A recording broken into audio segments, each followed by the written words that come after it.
What's up, everybody? Jed Johnson from DieselCrew.com. Of course, you know they call me Napalm. And I'm going to answer a couple questions from Rahul S. Hope I'm pronouncing that correctly. It might be Raul S. But he's put up a lot of comments recently.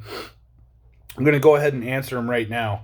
They're all pretty good questions. So the most recent one was he wanted to know if I knew whether or not Warren Tedding passed away and if it was due to COVID-19. I don't know. That's news to me. I don't remember if I don't remember hearing anything about that.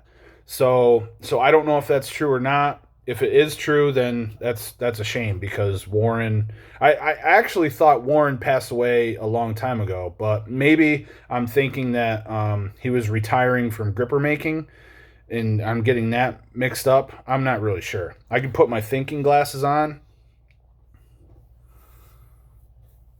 and I don't know.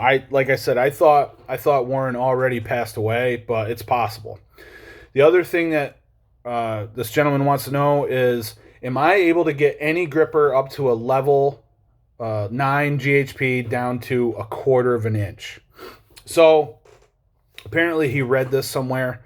So there was a time where I could get even a number 4 gripper, like a lighter number 4, like a 199, down to about a quarter of an inch. And what I credited this to is I used to take a lot of max effort closes, and I would end up missing by an eighth, a quarter of an inch on a lot of these heavy gripper closes. And then at the time, I was closing about, 180 rated grippers. Now, I don't know what a GHP 9 rates. I don't know if I've ever squeezed a GHP 9. But a 180 is like a really hard 3.5 gripper.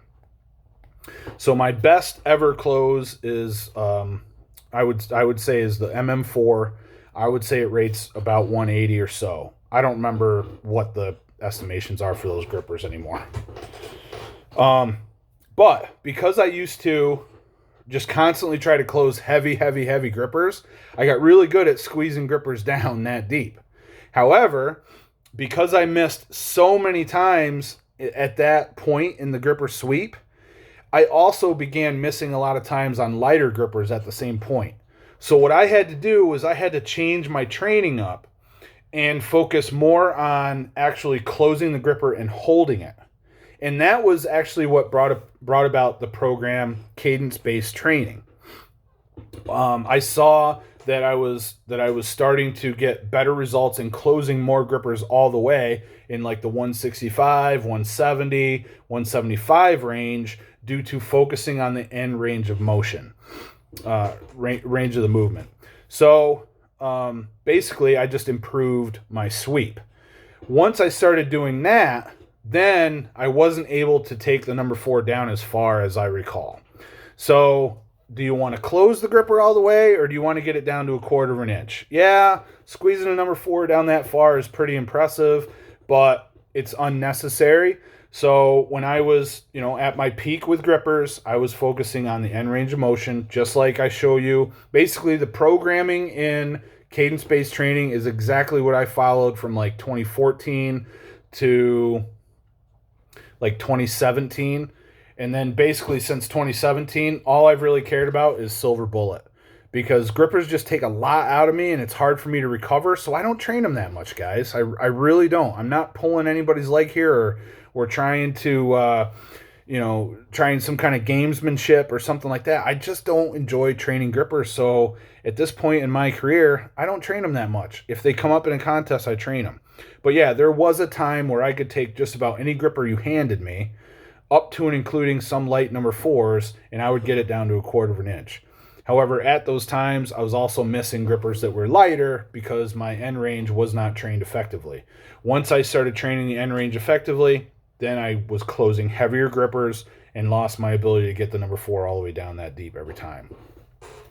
The other question that Rahul asked was about finger curls. So I think what he's talking about is either taking a dumbbell or a barbell and performing, like I would hang my hands over like in front of me or behind me, grab a barbell or dumbbell, and then do something like this. He wants to know if I would use that to target my thick bar strength, to improve my thick bar strength. Guys, I haven't done those in a regular basis, and I don't know how long. There may be some people that are advocating that, and it may be working for them, but I can't really comment on it because I haven't used that. I always look at specificity as the key to improving your grip, especially thick bar. You got to work thick bar widths. So I guess that's what I'll say there. If there is someone saying that finger curls help them on their thick bar, then I'd be interested in hearing what their thick bar improvements are that they can document. But by far for me, I think if you look at the videos over the years from like 2015 on, I really put more emphasis on thick bar work, and that's when I started carrying double inches better.